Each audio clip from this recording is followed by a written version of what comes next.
Well, you've heard the start sequence. If you've been watching this Henley Regatta presentation, you know the umpire goes through the start sequence and the crews get ready to race. And then we're looking for the cox's hands. You know, when both hands go down, that's when the umpire is going to give the go. Both cox's hands are down now. So this is the Island Challenge Cup race between University of London A crew from, obviously, London and Yale University from Connecticut, USA. They're on the right of your picture, UL with the purple blade on the left. The start, Tom. Yeah, really explosive starts from both crews. A little bit of chatter just before the blades went through the water. You could hear from the bank. I'm not sure if it was coming from the crews. A little bit of chatter in both directions about the crews. They're both going to want to make sure that they put their best foot forward, and it looks like clean, effective starts from both crews. So University of London have the advantage of being coached by Tom Gale, formerly of Tideway Scullers. He did work with Tony Smith at Lady and the Hollis, and I talked to Tony Smith, who's coaching the men's crew at University of London. I said, how are you feeling about this race? And he said, quietly confident. So I'll take that. It looks like UL are edging away from the Bulldogs at the moment. The Bulldogs is the name for Yale. Yeah, great start from the girls from UL. Of course, home support critical on the banks as they move down the course. And as we all know, Martin, the start sequence at Henley is so important. The gladiatorial nature of these one-on-one races. If you can get out to a length and perhaps even move away to clear water in the early phases, it just makes it so much more difficult, physiologically, psychologically, for your opponents to come back at you. Absolutely, and that is about a half-length lead. I think UL are moving with every stroke. In their transfer, we call a transfer out of the start pace into their rhythm pace. What actually does that mean, Tom? Yeah, it means you come down, right? You want to get the boat up to speed as quickly as possible. You know, short, sharp strokes, explosive power, but you can't maintain that for 2,112 metres. So you need to come down. There needs to be a transition from sort of 100% down to sort of 90%, and that's what we call the mid-race pace. And then perhaps you'll tick it back up at the finish if the race is particularly tight. But like you say, Martin, both crews just transitioning down now, coming down a gear, but you can be sure the intensity will still be there and the lactic will be starting to burn. It looks like Yale have managed to stop the rot now. They've held University of London, Claire Dirks in the stroke seat, the 23-year-old. She stroked the under-23 World's crew, Canadian Cox 4. So Yale have got an awful lot of pedigree in their crew, as you'd expect from the crew out there in Connecticut. I mean, look, they've got 5 athletes from their Varsity 8 and 4 from their second Varsity 8. So it's an incredibly composed, incredibly accomplished unit. But at the moment, UL, the best of the British, just having it sort of all their own way in the opening stages. You've got to expect that Yale, the Bulldogs, you know, the name gives it away. They're going to be fierce, they're going to be ferocious. But at the moment, UL on the right-hand side of your picture, the purple blades, such distinctive kit, they're just in control of this race. Yeah, it looks like UL have edged out to about a 2/3 of a length lead. University of London, the crew on the right of your picture. Yale University, USA, the crew on the left of your picture. It's been a great year for UL. They've been working hard under David Townsend. I used to row with him in the Olympics, Moscow Olympics.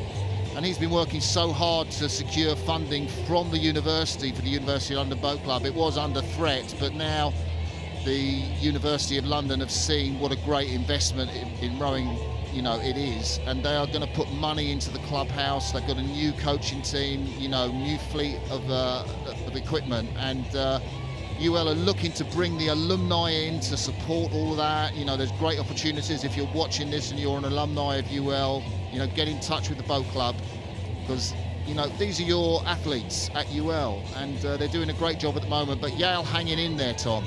Absolutely. I mean, look, if you are making those decisions, you're on the committee at the University of London, there's no better sort of recommendation, there's no better sign that that is a worthwhile investment, because although UL, as you rightly point out, Martin, are a club with a lot of history, they've got a bright future as well, and these girls showing that. But you're right in calling out, you know, Yale. They've got the more aggressive of the 2 strokes, I would say. There's a lot of shunt at the back end, and they're just sort of moving back into contact by the looks of things. I don't think UL have been able to shake them off. That is a great move by Yale. This race is not done and dusted. I was ready to hand it to UL on a plate. Look how wrong I was. Yale coming right back into it. Their coaching team of Will Porter, Kirsten Wilhelm and Jamie Simler absolutely smiling. The bows are coming level now. We are just coming past Upper Thames, and Yale are moving into a lead.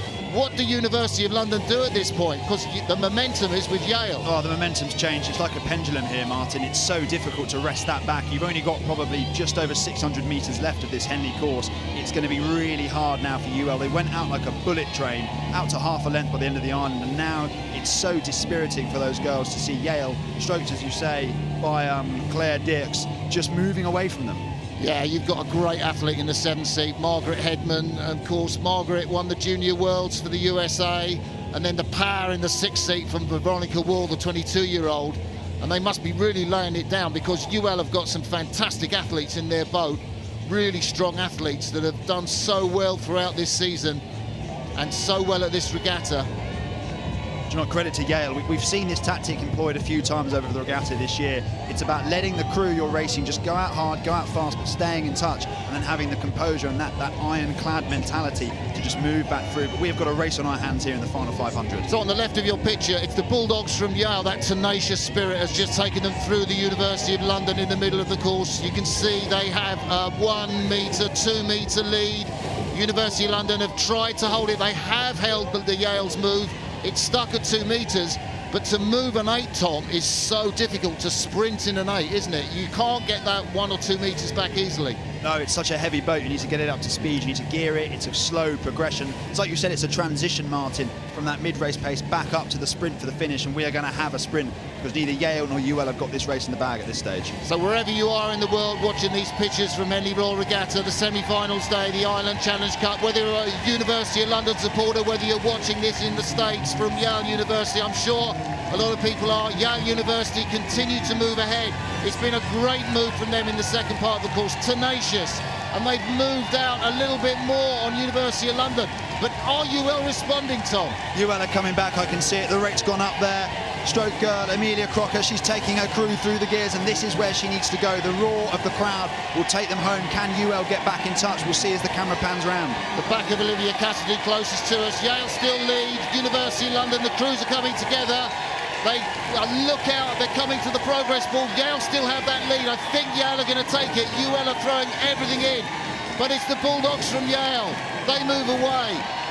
Coming to the finish line. A great second half from Yale. That will see them through to the finish and to an upset. Yale University come down to the finish line now. A great race that was. They were down to UL, and they will celebrate. Boy, how they will celebrate, because that was a big win. Yeah, astonishingly mature there from Yale. They just bided their time. They lay the trap for UL, and they just rode away from them in the second half. And as I said, Martin, we have seen that tactic employed. And as the rain comes down, it will be Yale who can celebrate, and Yale who can look forward to a final in the Ireland Challenge Cup. So Anna Scott, Christiana Condon, Maddie Moore, Mia Levy, Nicole Martinez, Veronica Wall, Margaret Henderman, Claire Dirks in the stroke seat, and Aparajita Chauhan in the Cox's seat. They are names, well, they'll be up on boards at Yale for years to come if they take this Ireland Challenge Cup. That was a sensational race.